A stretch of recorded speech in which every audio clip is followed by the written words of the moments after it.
86 বছর কলকাতাতে, মানে ভারতবর্ষের একটা বলতে গেলে শ্রেষ্ঠ নগর কলকাতাতে, 11 তলা বাড়ির উপরে আমার ফ্ল্যাটে একটা বারান্দায় বসে আমার চারিপাশে দেখছেন শুধু আকাশ, দক্ষিণ খোলা, সূর্যাস্ত রোজ রোজ এই দেখছি।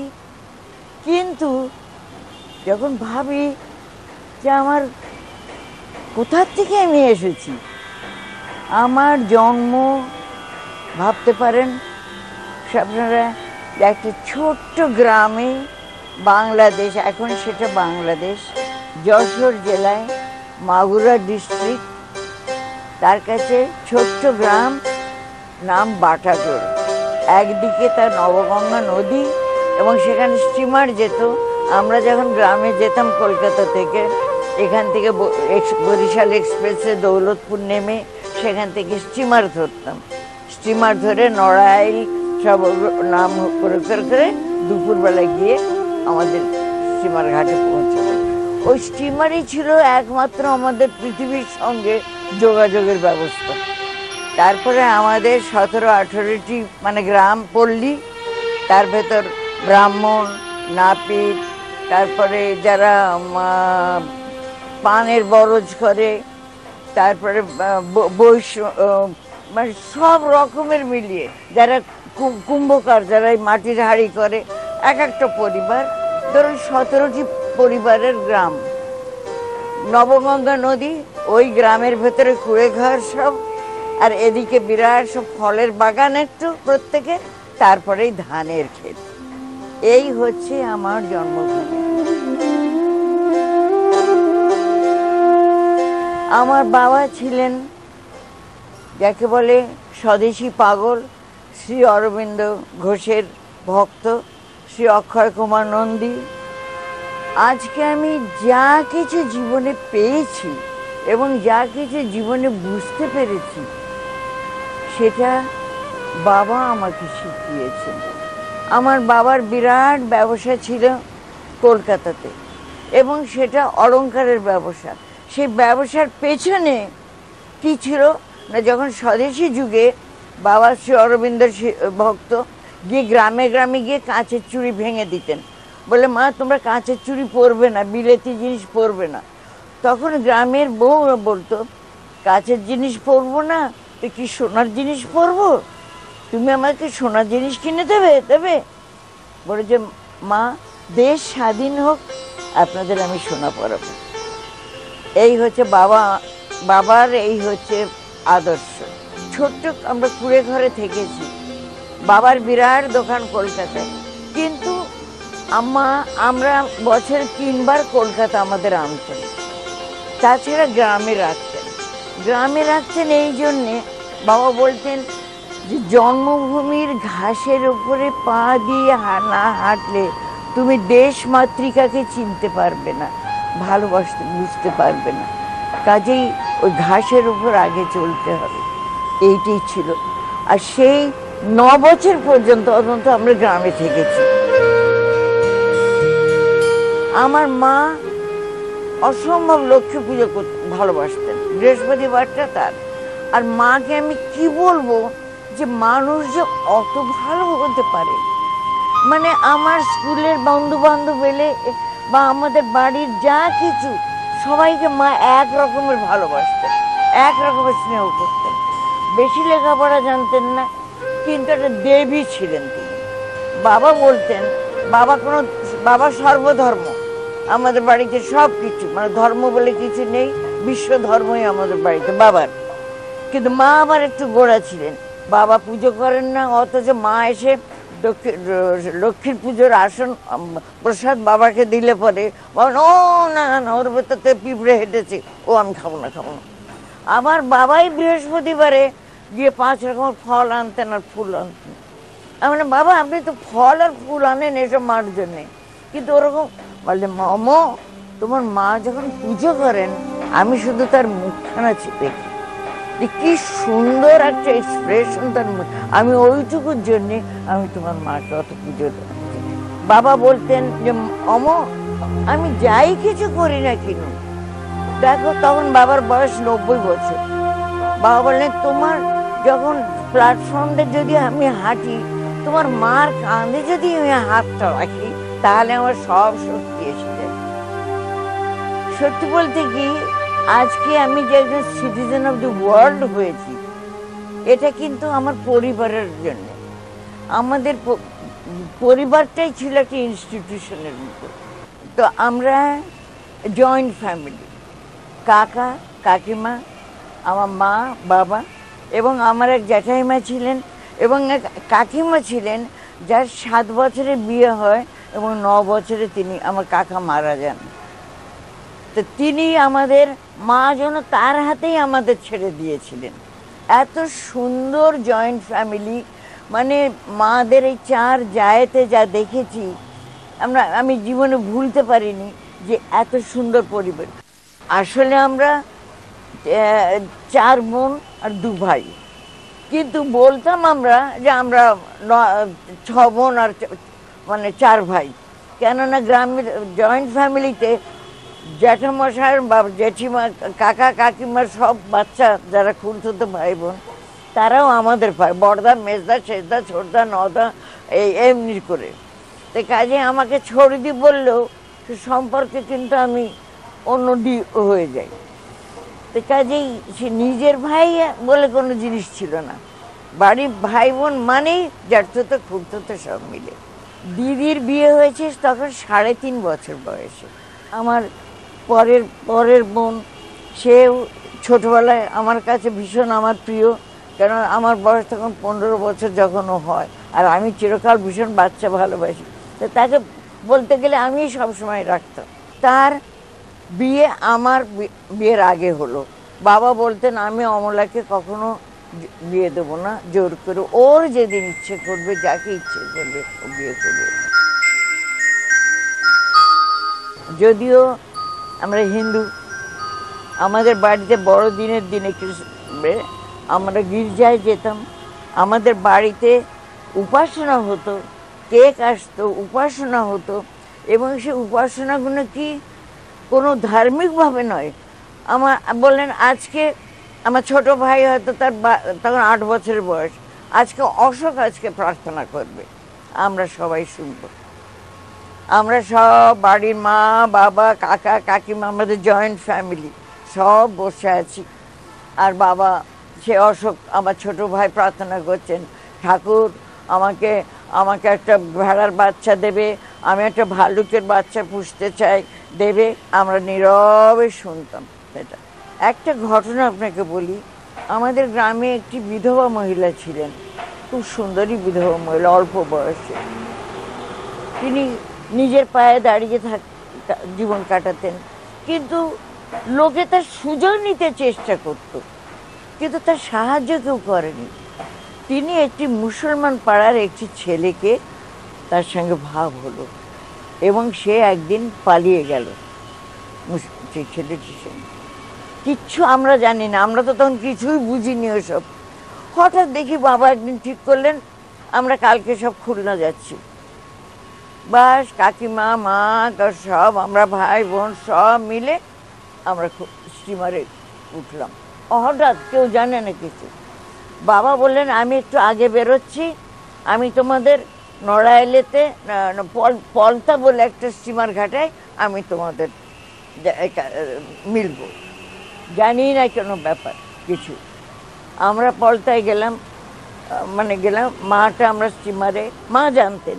দেখি ওই মেয়েটিকে বাবা সে মুসলমানের ঘর থেকে এনেছেন, ফিরিয়ে এনেছেন, এনে তাকে স্টিমারে উঠিয়েছেন। মাকে বলেছেন, ওকে খুলনা গিয়েই ওকে বলবে যে তুমি আজকে রান্না করো, যাতে ওনা ফিল করে যে মুসলমানের বাড়িতে গেছে বলে ওকে আমরা জাত ছাড়া করেছি। মাকে বললেন, তুমি একেবারে ওকে মেয়ের মতো করে ওকে বলো যে তুমি রান্না করো, আমরা ক্লান্ত, তুমি রান্না করে খাও। তো এই ছিল বাবার ধর্ম।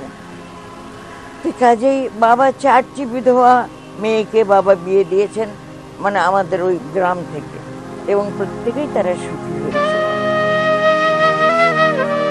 আর আমাদের বাড়ির আলোচনা, আমাদের বাড়ির শিক্ষা, আমাদের বাড়ির খেলাধুলো, যার জন্যে আমরা ভাই বোনেরা, এমনকি খুঁড়তো জ্যাঠতো ভাই বোন, আমরা কোনো বাইরে যাইনি, বাড়িতেই থাকতে ভালোবাসতাম। বাবা মা আমাদের খেলার সাথী ছিলেন, আমাদের শিক্ষাগুরু ছিলেন খেলার সাথী। যে স্কুলে পড়েছি একটা মণ্ডপের ওপরে আমরা একটা ছোট চাটাই নিয়ে যেতাম, একখানা স্লেট আর মাটি দিয়ে পেন্সিল তৈরি করে পুড়িয়ে সেই পেন্সিল দিয়ে লিখতাম। আর গুরু মশাইয়ের বয়স তখন ৯৮ বছর, সোজা হাঁটতেন।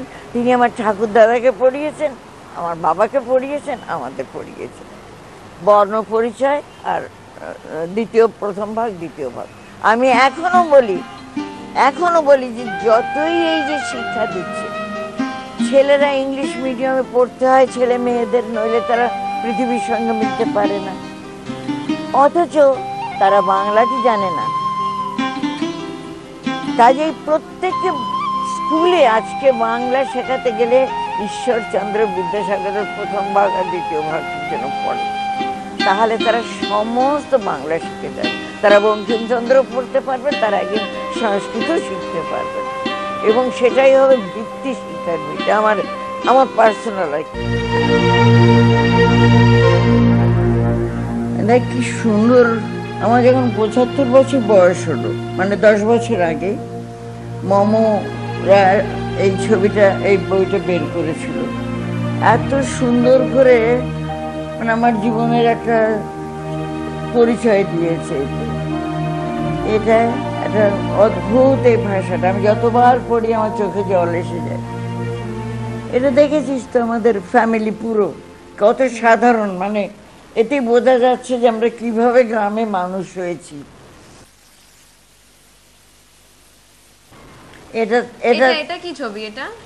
এটা হ্যাঁ, এটা ভাবতে পারবি যে আমার তুমি খেলাতে দৌড়াতে আমি কলেজ থেকে ইন্টার কলেজিয়েটে স্পোর্টসে, সেখানে জ্যাভেলিন থ্রোতে ফার্স্ট হয়েছি, দৌড়ানোতে সেকেন্ড হয়েছি, লং জাম্পে সেকেন্ড হয়েছি, এবং আমার কাছে সোনার মেডেল, রূপোর মেডেল রয়েছে। কখনো ভাবিনি কিছু, কিন্তু ভালোবাসতাম। আর এটা ছিল, বুঝতে পারবি যে আমার চুলটা ছিল, যেটা সবাই দেখতে আসতো, অমলা একটু চুলটা খুলে দেখাও, তার একটু নমুনা এটাতে আছে। সবই মজার আর কি, সব ভাবলে পরে। দিদা এগুলো কি লেখা? ও বাবা, এটা যখন আমি মিউজিক কনফারেন্সে শো দিই বিলেত থেকে ফিরে এসে, তো দাদুর সঙ্গে শো দিয়ে এসে, যখন এসে কলেজে শুধু পড়ি, স্কুল কলেজে, তখন মিউজিক কনফারেন্সে প্রায় 18টি মিউজিক কনফারেন্সে গেছি সারা ভারতবর্ষে। মানে আমির খাঁ, তারপর হাফেজ আলী খাঁ, তারপরে আমাদের আমজাদের বাবা, উনি মানে সমস্ত যত বিশ্বদেব চট্টোপাধ্যায়, নাম করা সব মিউজিশিয়ানদের। তো এইটা আমার একটা মনে আছে, একটা all India music conference Allahabad.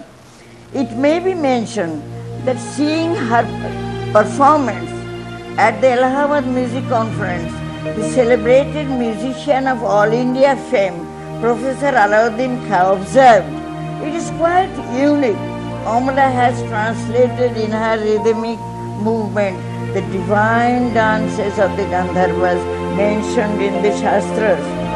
এটা ফরওয়ার্ড বলে নিউজ পেপারে ওস্তাদ আলাউদ্দিন খায়ের কমেন্ট, মানে এর কি মূল্য তুই ভাবতে পারছিস। আর একটা versatile amateur success.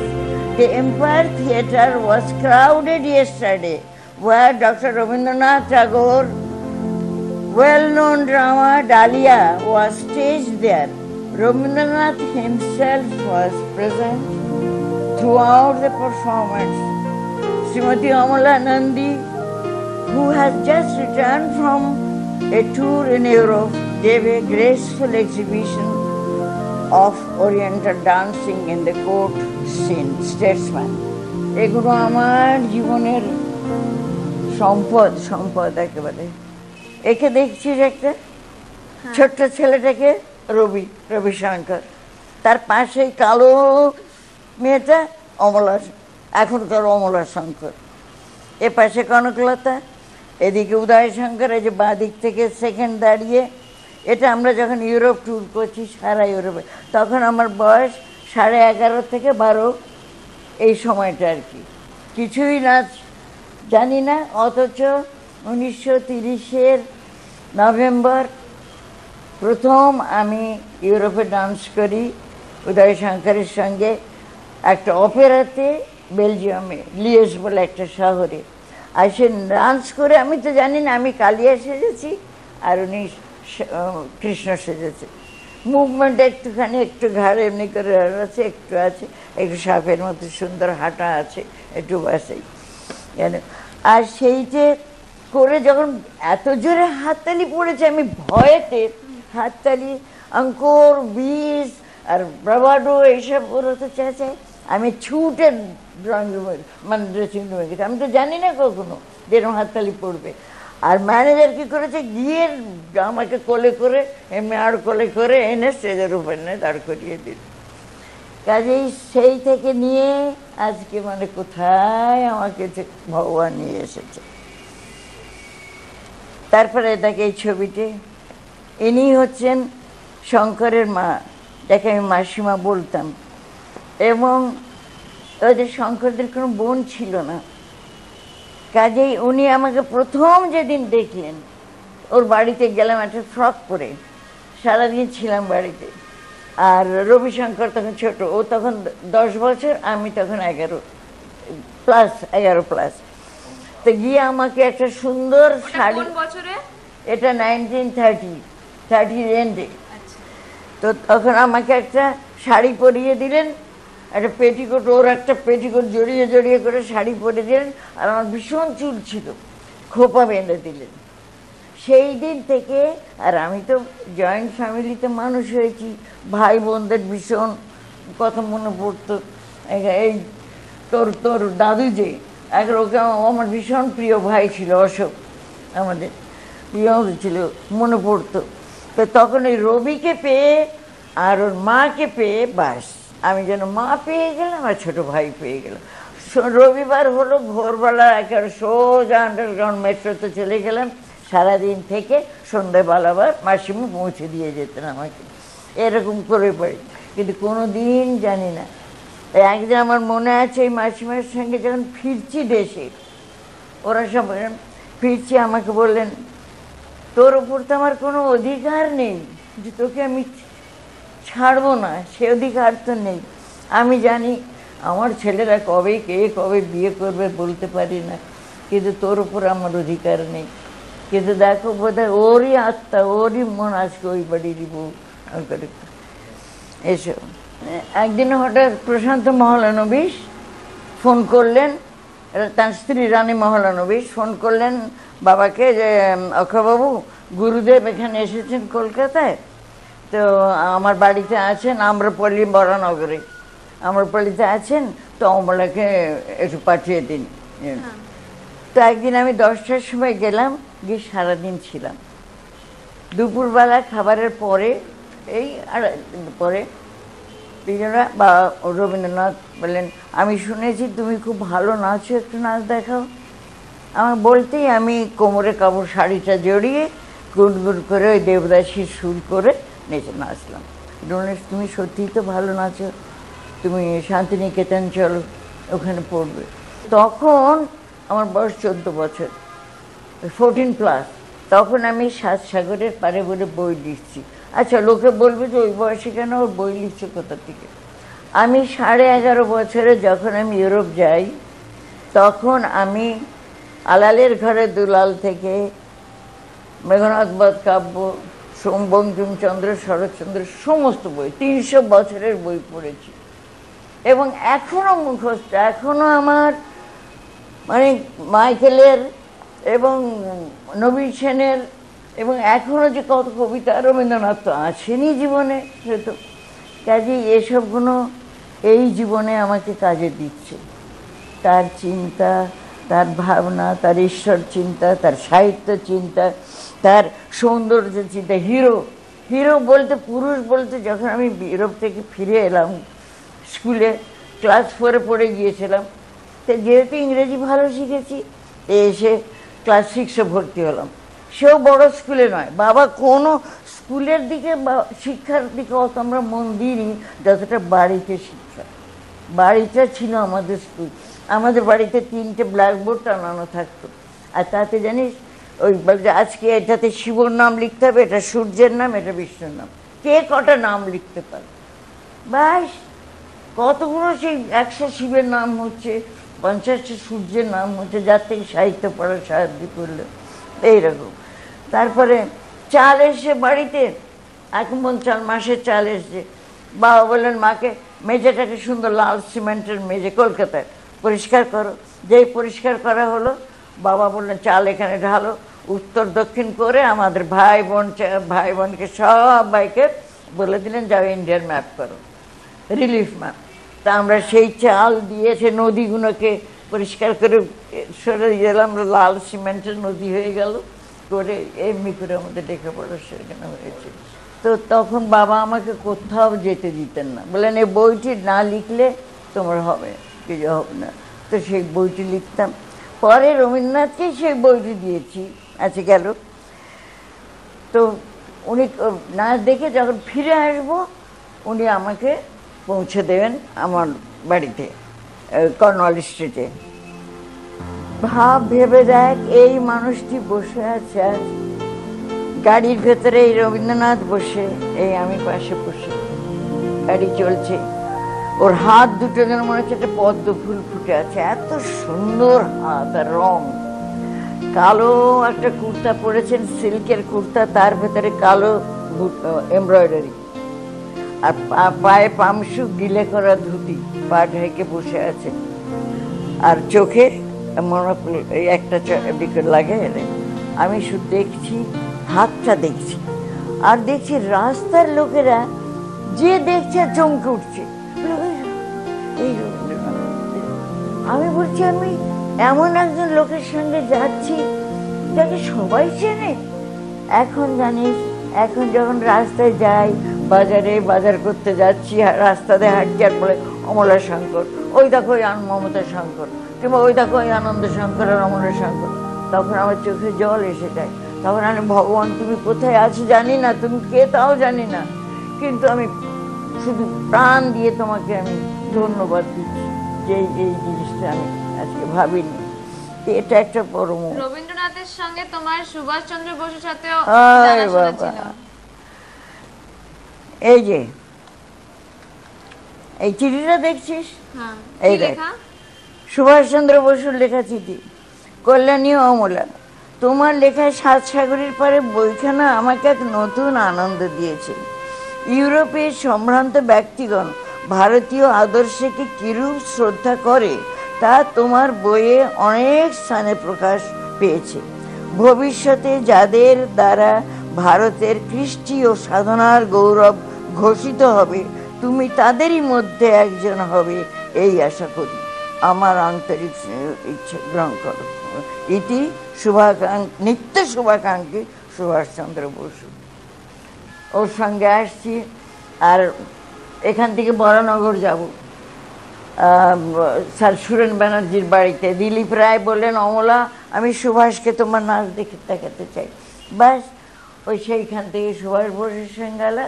তারপরে উনি কি বলেছিলেন সে জিনিসগুলো কখন একদিন সুযোগ পেলে আরও আমি জানাবো কি কি কথা হয়েছে। এই লোকটিকে দেখছিস কেমন দেখতে? হ্যাঁ, এখনো দেখলে তুই নাতনি তো, তুই প্রেমে পড়ে যেতিস, এত সুন্দর চেহারা। যাই, এই ছবিটা, এটা আমাদের যখন বিয়ে ঠিক হয়ে গেল তখন ওর আঁকা, উনি তো খুব বড় পেন্টার ছিলেন, রয়্যাল কলেজ অফ আর্টসের গোল্ড মেডালিস্ট। তো এইটে এঁকেছিলেন, এঁকে বলে এইটা আমাদের বিয়ে নিমন্ত্রণ হবে। এটা ওরই মানে হাতে রাখা একমাত্র ছবি আছে বোধহয়, জানি না ভারতবর্ষে আর কোথায় আছে জানি না, একমাত্র বিয়ে নিমন্ত্রণ। এই যে এটা রেজিস্ট্রেশন বিয়ে হচ্ছে আগে এখানে, এই কমিশনার, এই আমার বোন বিনা, এই উদয় শঙ্করের মানে সেজ ভাই দেবেন্দ্র শঙ্কর, আর দুজন সই করছে। এই চিঠি কি বলবো এক একটা, এই তো মহাত্মা গান্ধীর চিঠি দেখ। Dear Uday Shankar, what the papers announce you have confirm, may your union prove a blessings in every way, yours M K Gandhi. এসব ইতিহাস আর কি, এটা কল্পনার ছবি, একটা সিন আছে যেখানে গান করছি, সেই গানটা আমাকে লিখতে হয়েছে বাংলাতে। আমি লিখেছি আজ কেন ওরে মন চঞ্চল কারণ, আমার লেখা গান আমি গেয়েছি এবং কল্পনাতে তোলা হয়েছে। তো সেখানে এই এই সিনটা আছে যে ওরা চা খেতে খেতে উমা হঠাৎ উঠে যায়, উঠে জানলার কাছে দাঁড়ায়, বলে যে যখনই বেনারসে শিবের মন্দিরে ভোগ যায় ও তখন শম্ভু মহাদেব যখন বলতে বলতে যায় তখন ওর একটা গান এসে যায় মনে। তো ও তখন গান গায়, আজ কেন ওরে মন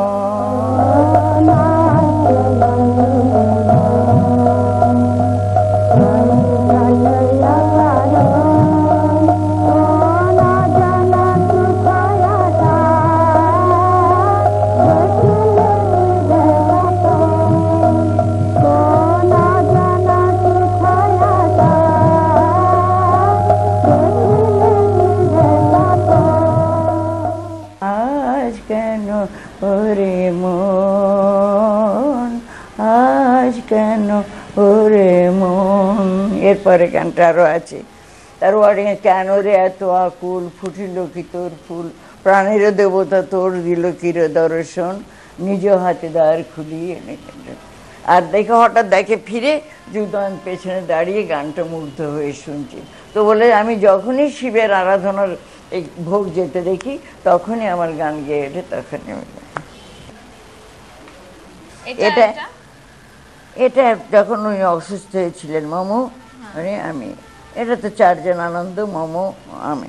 এটা দেখ কি সুন্দর মোমো আর আমি, কিন্তু এই ছবিটার মজা দেখ যে মনে হচ্ছে যেন একটা দুটো পেন্সিল দিয়ে এমনি করে আঁকা, যে এক অ্যাঙ্গেল এক মোমো।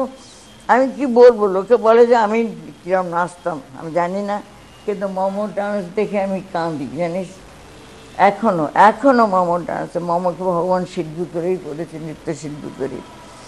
তো এই ছবিটা দেখলে বুঝতে পারবি যে কিভাবে এক মাপে পারফেকশন, অ্যাঙ্গেল, বডি, মুখ, হাসি, স্পিরিট সমস্ত।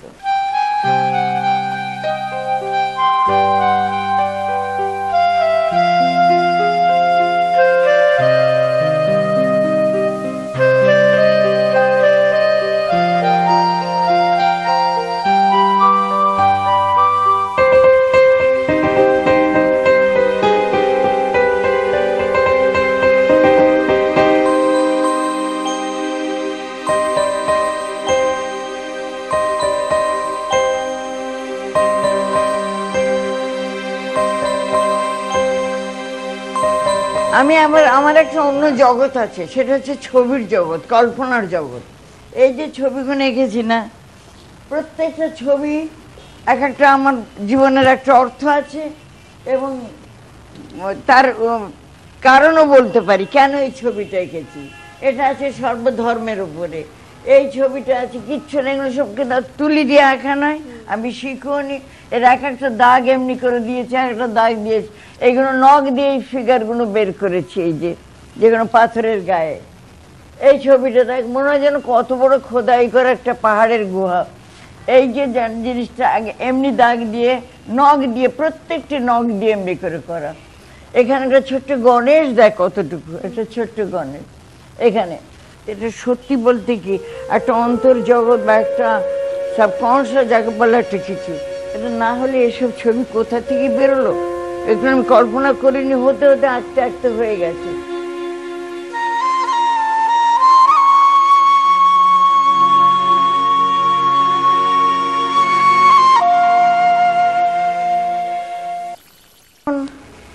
সত্যি যখন আমি বসে ভাবি যে আমি এখন কোথায়, আমি কে, আমি কি, আমি কি পেয়েছি জীবনে, আমি আর কি আশা করতে পারি জীবনে, এত সুন্দর জীবন। উদয় শঙ্করকে ভেবে দেখুন, উদয় শঙ্করের জন্ম মানে দেশ মানে আদি বাড়ি এবং আমার আদি বাড়ি বাটাজোর যশোর জেলায় মাত্র 6 মাইল দূরে। সেই দেখা হলো কিনা প্যারিসে, প্রথম আমাদের দেখা হয় প্যারিসে। আমি প্যারিসে গিয়ে শুনলাম উদয়শঙ্কর বলে একজন এখানে আছেন, খুব নামকরা লোক। আমার তখন 11.5 বছর বয়স, বাবার সঙ্গে প্যারিসে আছি। বাবা গেছে ইন্টারন্যাশনাল কলোনিয়াল এক্সিবিশনে মেয়েদের তৈরি কাজ নিয়ে, হাতে গড়া কাজ নিয়ে, এবং আমাদের কটেজ ইন্ডাস্ট্রি নিয়ে। তখন গভর্নমেন্ট কটেজ ইন্ডাস্ট্রি বলে কিছু ছিল না। বাবা ব্রিটিশের নিমন্ত্রণ উপেক্ষা করে বাবা বলে, না, আমার দেশের তৈরি জিনিস নিয়ে আমি যাব। যাই, গেলাম। গিয়ে ওখানে যখন প্যারিসে গেলাম, তখন ওই এক্সিবিশন তৈরি হচ্ছে। তখন প্যারিসে আমি 6 মাস ধরে শুধু 99টা মিউজিয়াম দেখেছি বাবার সঙ্গে। সেই হলো আমার প্রথম ইউরোপের সঙ্গে পরিচয় এবং প্যারিসকে ভালোবাসা। প্যারিসে লোকে যায় কাজী নদী প্যারি আর এইসব পলিব্রেশন দেখতে। আমি সেখানে প্যারিস গিয়ে আমি মানে পাশ্চাত্যের সভ্যতা আমি পেলাম। এই তো গেল। তারপরে শুনেছি উদয়শঙ্কর। আমি ভাবতাম রবীন্দ্রনাথের মতো বেশ সাদা দাড়ি কেউ একজন ইন্ডিওলজিস্ট, মানে ভারতের পণ্ডিত একজন, কেউ এখানে থাকেন, সারা জীবন কাটাচ্ছেন, আর কিছু জানি না। তো একদিন আমি আমাদের দোকানের স্টলে দাঁড়িয়ে আছি, ভিড় সেদিন খুব। হঠাৎ দেখছি কিছু ভারতীয় লোক ছেলে আসছেন, আর ভারতীয় দেখলেই বিদেশি মনে হয় যেন আমার বাড়ির লোক। আর আমি ভীষণ খোলা মনের ছিলাম, সব কিছুতে আমার জানতে ইচ্ছে করতো। তা আমি চট করে কি বললাম, আর ইউ ফ্রম ইন্ডিয়া? তখন ওরা ততক্ষণ আমাদের দোকানের স্টলের সামনে এসে বাবার নাম দেখে, অক্ষয় কুমার নন্দীর নাম দেখে, একজন ওখানে ছিলেন বেনারসের একজন, তিনি বাবার মাতৃমন্দির পড়েছেন। বাবার একটা মহিলাদের জন্য একটা মাতৃমন্দির ছিল, একটা মাসিক, যেখানে সরলা দেবী, প্রিয়ম্বদা দেবী, রাধারানী দেবী, মানকুমারী বসু একেবারে মানে বাবার মেয়ের মতো করে তাদের কাছ থেকে লেখা নিয়েছেন আর তাদের দিয়ে কাজ চালিয়েছেন। তো সেখানে তো তিনি দেখে বলে, হ্যাঁ আমরা বাঙালি। তো বাঙালি শুনে আরও খুশি হলো। তখন আলাপ করে দিলেন, ইনি হচ্ছেন উদয়শঙ্কর, ইনি তিমির বরণ, ইনি বিষ্ণুদাস শিরালি। উদয়শঙ্কর মানে সুন্দর দেখতে, স্যুট টুট পরা, প্রত্যেকেই স্যুট পরা আর চার্মিং, ব্যাস উদয়শঙ্কর। উদয়শঙ্কর কী করেন তাও জানি না।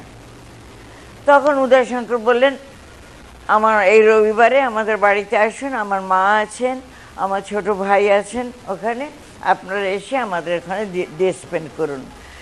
এখন আমি একটা একান্নবর্তী পরিবারের মেয়ে, ভীষণ ওখানে একা একা লাগতো। সেখানে যেই শুনলাম যে ওর ছোট ভাই আছে আর মা আছে, আমি একেবারে চট করে লাফিয়ে উঠলাম। আর সেই রবিবারে গেলাম, গিয়ে যেতেই দেখি একের বাড়ি, ওরা সব খদ্দরের পাঞ্জাবি আর পাজামা পরে একটা ভলিবল খেলছিলেন সব ছেলেরা। আর রবি তখন ছোট্ট 10 বছরের ছেলে, স্কুলে পড়ে প্যারিসে। আমি যেতেই ওর আমাকে নিয়ে গেলেন, আদর করে নিয়ে, ফ্রক ছিল, ফ্রক পরিয়ে আমাকে একটা সুন্দর ঢাকাই শাড়ি পরিয়ে দিলেন, আমার চুলটাকে খোপা করে বেঁধে দিলেন, অসম্ভব চুল ছিল। এক মুহূর্তে আমি যেন মনে হলাম যে আমি আমার বাড়িতে আছি, আমার মার কাছে আছি, আমার ভাইয়ের কাছে আছি। একদিন ওদের শোয়েতে নিমন্ত্রণ করলেন।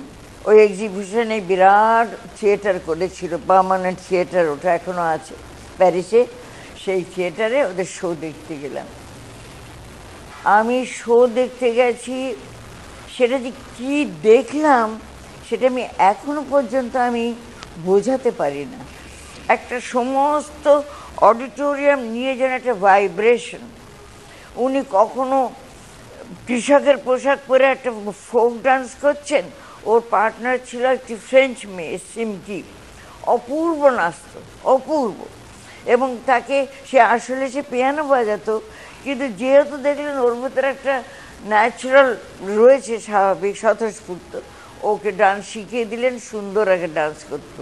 সমস্ত দেখে আমি যে কী দেখলাম জানি না, একটা অদ্ভুত একটা মনের অবস্থা, মানে আমার উপলব্ধি। কখনো আমি নাচ জানিও না, শিখিও নি, যাত্রা দেখেছি গ্রামে এই পর্যন্ত। যাই হোক, আমিও নিয়ে ভাবিও নি কখনো। তারপরে একদিন ওদের বাড়িতে যখন আসি মাঝে মাঝে, তখন একদিন আমাকে বাবা ছিলেন, তো শঙ্কর আমাকে বললেন, এই আমি বড়দা মেজদা সেজদা করে ডাকি, ততদিনে ফ্যামিলির একজন হয়ে গেছি, কিন্তু নাচ নয়। আমাকে বলছেন, এই তুই এমনি করে ঘাড় নাড়াতে পারে, ধিং তাক তাক ধিং তাক তাক, ঘাড় নাড়াতে পারিস? আমি না করে দেখালাম ঠিক অমনি করে। তারপরে হাতে একটা লাঠি দিলেন, দিয়ে বলে 1 2 3 4, 1 2 3 4, এমনি ঘোরাতে পারিস? আমি করে দিলাম। যেই করেছি তখন বাবাকে বললেন, আপনার মেয়ে তো অসম্ভব ট্যালেন্টেড, আমরা আমেরিকা যাচ্ছি, ওকে দিন না আমাদের সঙ্গে, আমেরিকা যাবে। এখন তখনকার দিনে একে তো নাচ, যদিও বাবা মাতৃমন্দিরে নাচের প্রশংসা করেছেন, আমি অবাক হয়ে যাই যে সেই যখন নাচ একেবারে অপাঙ্ক্তেয় সমাজে, সেই সময় কি করে বাবা এডিটোরিয়াল লিখেছেন মাতৃমন্দিরে, যে একটা খুব শুভ লক্ষণ দেখলাম যে আনা পাভলোভা এসেছিলেন সৌদি ইন্ডিয়াতে, যে সেই নৃত্য দেখতে ভারতের বা কলকাতার সমাজের মানে সমাজের উচ্চ শ্রেণীর মেয়েরা গেছে নৃত্য দেখতে। এটা একটা আশার আলো পেলাম, যেখানে নৃত্যটা ভারতের একটা ঐশ্বরিক জিনিস, আধ্যাত্মিক জিনিস। তো সেই সময় বাবা লিখেছেন, যখন অন্য কাগজ বলেছে যে এই কি নৃত্য দেখতে এমনি মেয়েরা যাবে, এটা একটা খারাপ লক্ষণ। তো যাই হোক, বাবা যে নৃত্যটাকে ভালোবাসতেন এবং বুঝতেন সমাজে দরকার, সেটা বুঝতে পারলাম। গেলাম তখন আমি, বাবার আপত্তি ছিল, আর ওদের ফ্যামিলির সঙ্গেও, আমাদের ফ্যামিলি তো আগে ছিল না। তখন ওর মা বললেন যে আপনি ওকে রেখে যান, আমিও দেশে যাব, আমি আমেরিকা যাব না, দেশে যাব, কিন্তু ওকে আমার মেয়ের মতো, ওকে আমার কাছে আপনি রেখে যান, আমি যেমন মেয়ে তেমনি আপনাকে ফিরিয়ে দেবো। তো যাই হোক, আমি থেকে গেলাম। যে লন্ডনের স্কুলে ভর্তি করতে চেয়েছিলেন, সুইজারল্যান্ডে পড়াতে চেয়েছিলেন, আমি সেসব না করে উদয়শঙ্করের সঙ্গে থেকে গেলাম, মানে ওর মার কথাতে। আর 8 মাস 1 বছর আমি ছিলাম। তার ভেতর সঙ্গে সঙ্গে 15 দিনের ভেতরে একটা ডান্স তুলে নিয়ে আমরা ট্যুরে বেরোই। 8 মাস ট্যুর করলাম, এক জার্মানিতে 75টি শহর, মানে সেসব লোকের ধারণা করতে পারে না, যেটা নিয়ে আমি দেশে এসে 7 সালের পরে বই লিখলাম। ইটালিতে 25টা শহর, জার্মানিতে 75টা শহর, তারপরে ফ্রান্স, নরওয়ে, সুইডেন, ফিনল্যান্ড, রাশিয়ার পার্ট, এস্তোনিয়া, মানে কিচ্ছু বাকি রাখেনি। আমরা প্যারিসে, আমেরিকা, লন্ডনে, বার্লিনে অপেরাতে 7 দিন শো দিয়েছি। Packed house, standing place sold out, স্টেজের অর্কেস্ট্রা পিট নামিয়ে সেখানে এক্সট্রা চেয়ার দিয়ে সোল্ড আউট। সেইখানে 7 দিন শো দিয়ে আবার গেছি অস্ট্রিয়াতে, ওখানে আবার 7 দিন শো দিয়ে, অপেরাতে শো দিয়ে আবার জার্মানিতে ওই থিয়েটারে ফিরে আসতে হয়েছে। সেসব ধারণা করা যায় না লোকের, যে এইখানে উদয়শঙ্করের অবদান যে কী, যেখানে তখন মিস মেয়র মাদার ইন্ডিয়া বলে ব্রিটিশ দেখাচ্ছে যে কত অসভ্য বর্বর জাতি আমরা।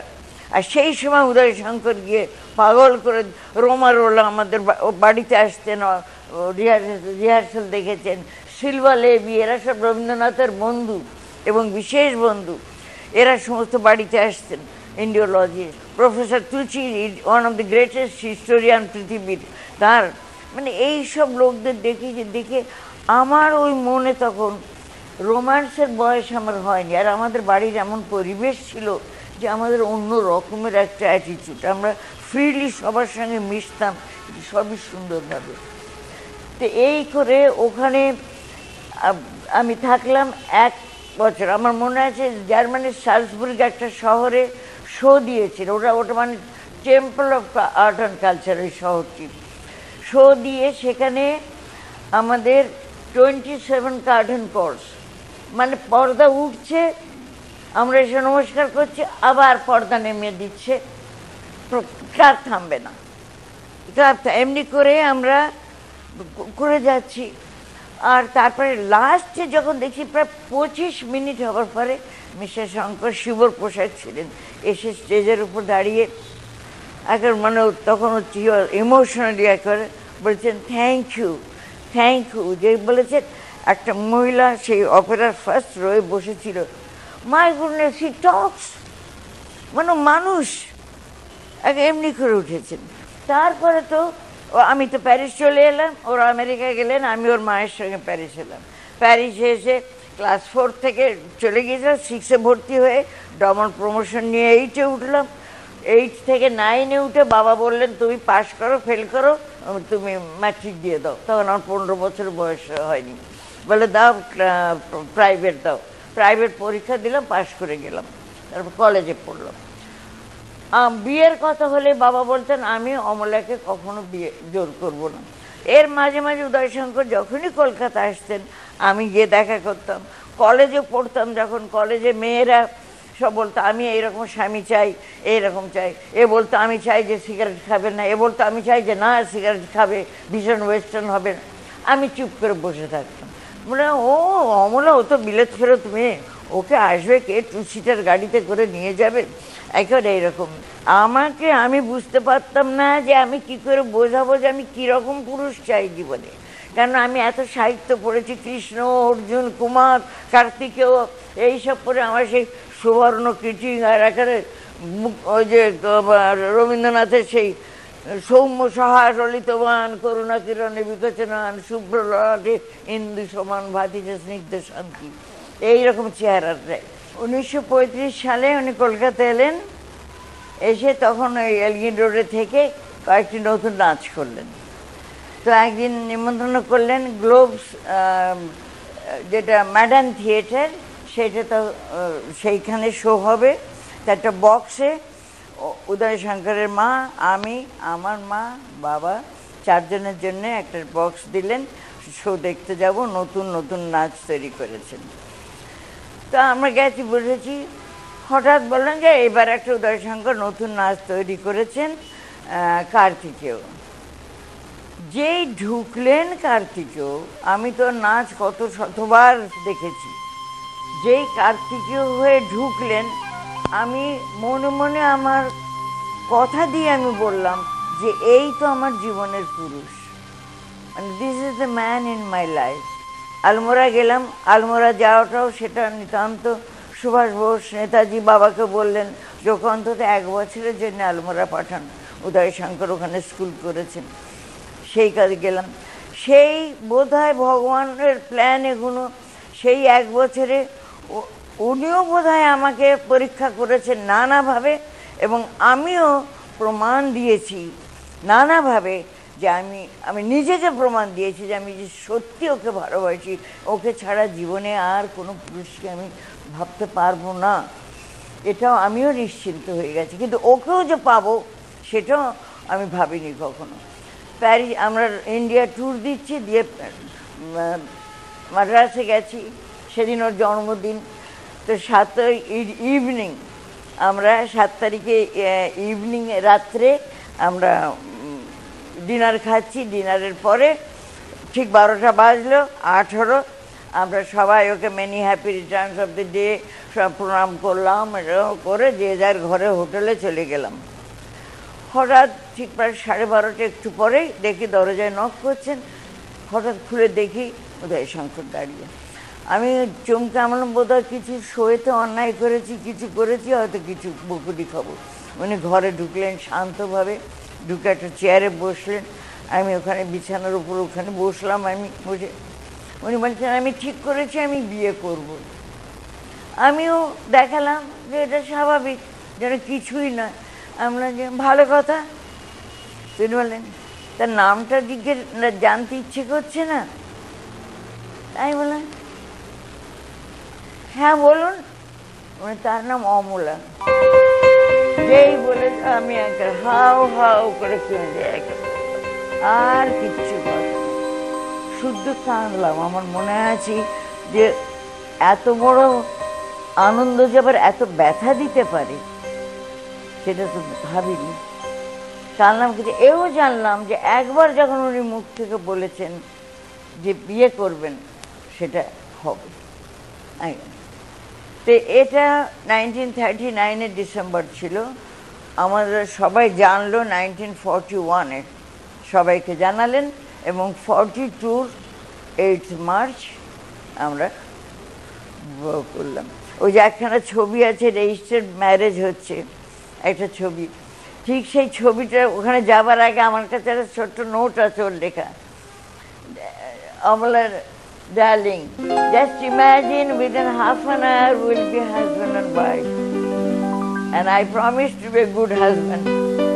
একদম মানে কি সুন্দর মানুষ ভাষা আর সত্যি সত্যি আমাদের জীবনে এটা একটা স্ত্রী আর পুরুষের মিলন ছিল না, এটা একটা স্বর্গীয় মিলন ছিল। আমি জানতাম যে আমি নাচের আমার ক্যারিয়ার নয়, আই এম নট, ভগবান আমাকে সৃষ্টি করেননি নাচের জন্য, ভগবান করেছেন আমাকে হয়তো ভালো ডান্সার ওর জন্যে, যাতে উনি সৃষ্টি করতে পারেন।